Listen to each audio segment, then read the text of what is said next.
Ayan guys, binutasan na nga natin tong ating improvised GoPro case.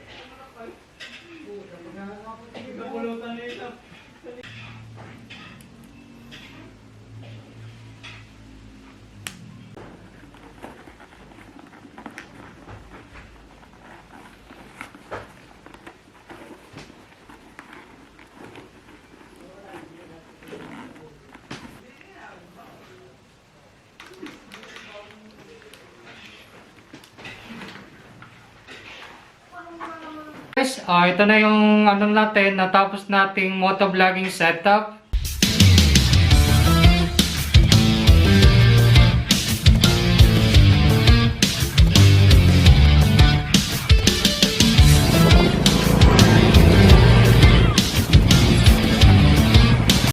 Hey guys, welcome to my YouTube channel. So it's me, Mykmoto Vlog again. So for today's video, we have another unboxing video, which is mag-unbox tayo ng bago nating nabiling motovlogging equipment, which is budget meal na microphone.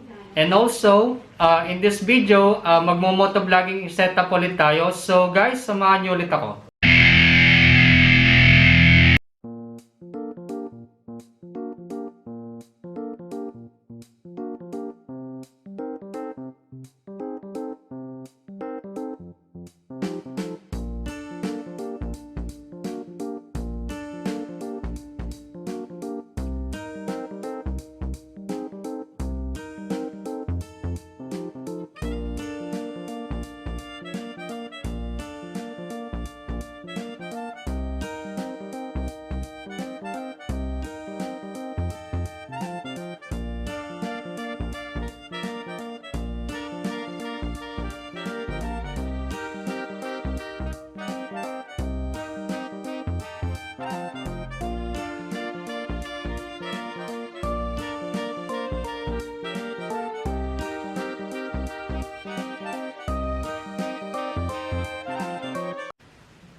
Ayan guys, binutasan na nga natin tong ating improvised GoPro case para sa motovlogging setup natin ngayon. Ngayon, simulan nating motovlogging setup ang ating microphone sa ating action camera.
Alright guys, susunod naman natin gagawin ay ilalagay na natin yung action camera natin dito sa helmet na meron ng kabit ng microphone. Alright, kabit na natin. Unahin natin tong helmet strap.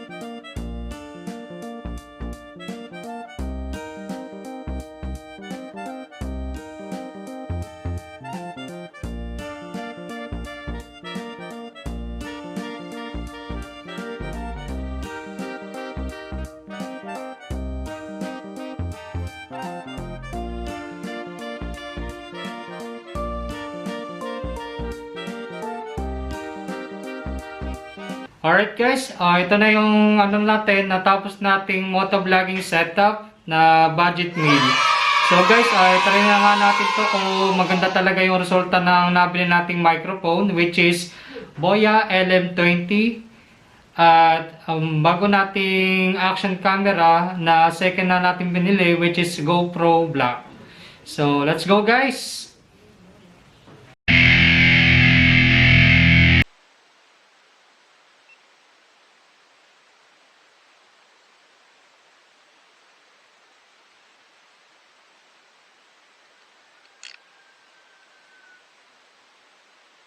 Alright guys, welcome back again.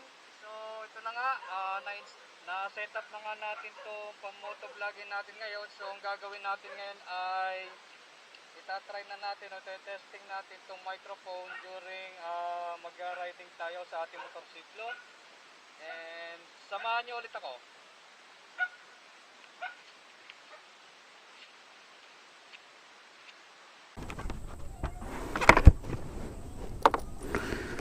Alright guys, let's go. Testing na nga natin to. Pa-starin lang natin ang motor natin. Alright, let's go. Ikot lang tayo dito na kaunti at itatry na natin tong binili natin bagong microphone sa online shopping. Alright.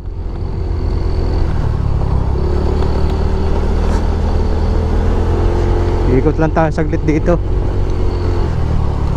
Kumbaga para matesting natin kung talaga magandang quality ng microphone na ito kapag umaandar na yung motorsiklo. Gawa nga sa pagbablog natin, kailangan ng quality na audio pag nagbablog tayo. Yung kasi yung number one na kailangan kapag magmamotovlogging ka, kailangan may magandang audio ka. Alright, sana hindi to, wala tong nagiging problema during ginagamit natin sa pagmumotorsiklo natin. So by the way guys, sana napanood nyo yung nakaraang kong video, which is nagpunta tayo sa Mount Gulugod Baboy sa Mabini, Batangas, which is napakaganda talaga ng lugar na yon at sobrang na-miss ako sa mga tanawin doon, lalo na nung umakyat kami doon sa bundok na yon. Grabe, ang ganda ng mga tanawin doon. At kung hindi mo pa napapanood ito, maaari mo itong balikan sa playlist ng channel na ito na may title na Motovlogging and Travels. Alright, ikot lang dito tayo sa kalit. Alright, sana may gasolina pa ako. Hindi pa ako nagpapagasolina. Sana hindi tayo tumirek.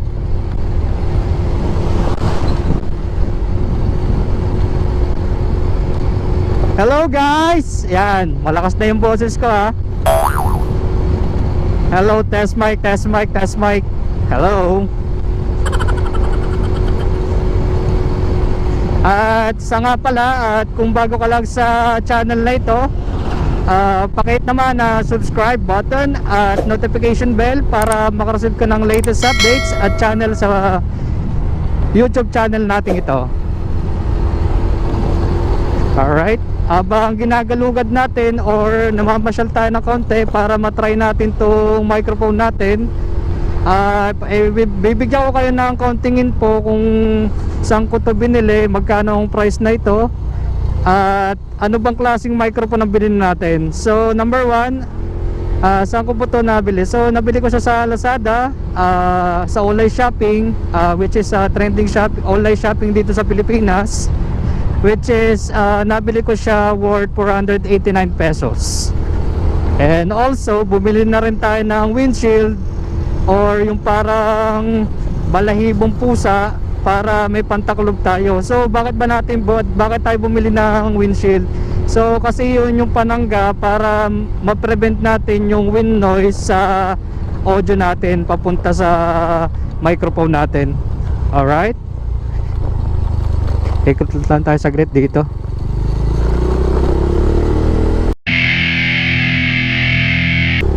So ayan nga, nabili nga natin to microphone natin sa online shopping, which is 489 pesos nga siya. At sana pagka lagay natin sa ating editor machine, which is sa laptop natin, ay malaman natin kung better audio quality talaga.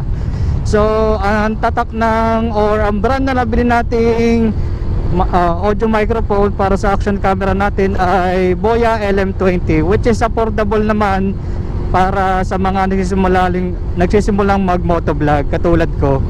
So ito na nga, speaking of BOYA LM20, ang klase pong microphone na ito ay omnidirectional microphone, which is kapag ginamit mo itong microphone na ito ay mapipick up niya all direction papuntang microphone at sa audio camera ng ating action camera. Alright,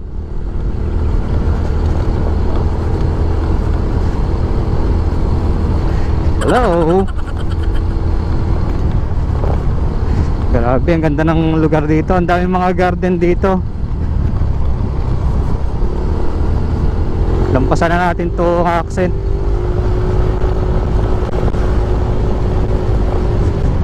Alright, sana mabilis at hindi tayo mawala ng gasolina. Yeehaw! So bakit ba tayo bumili ng ganitong klaseng microphone? So syempre para sa quality video ng ating pag-vlog natin. Hindi naman talaga pwede na wala tayong better quality audio o mga microphone kit na katulad ng ganito. Kahit simpleng paraan, makaka-afford tayo ng ganitong microphone para sa pag-vlog natin, para sa mga subscriber natin at sa mga viewers natin sa channel na ito. Alright,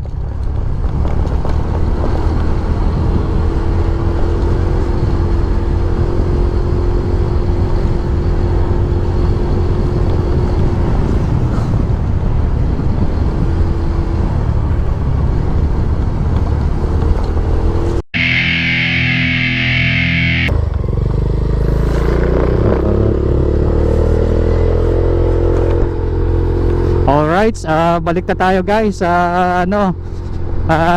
Sana naririnig nyo ang better audio quality na ito habang nag-ride tayo, namamasyal na kaunti dito sa malapit sa amin.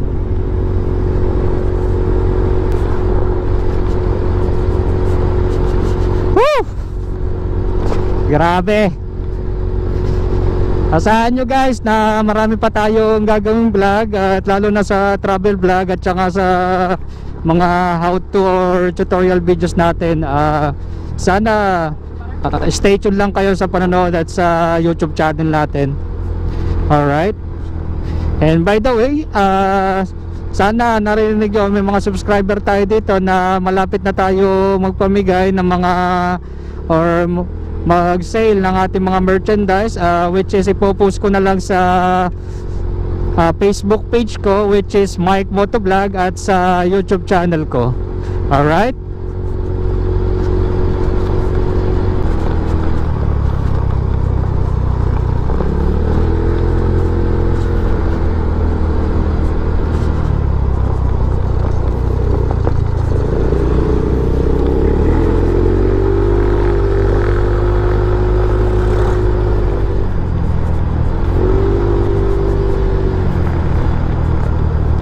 sana naririnig nyo ako. Yun na, patay. Sana umabot pa tayo para na nakakaramdam na ako ng pagkaubos sa gasolina sa motor ko. Patay tayo dyan. Alayo pa naman ng gasolina na nandito. Sana umabot pa tayo pabalik sa atin.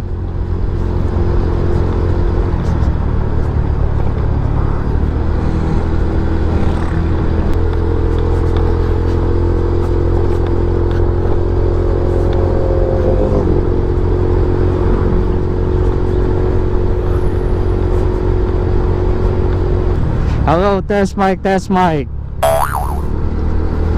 Sana magandang audio quality ng ating microphone na. Makikita naman natin sa pag tayo nag-edit kung maganda talaga yung audio quality ng microphone na to. At marami na akong napapanood sa YouTube channel, mga content creator din na marami na rin gumamit ito. Yung sa mga budget meal lang talaga na pang motovlog.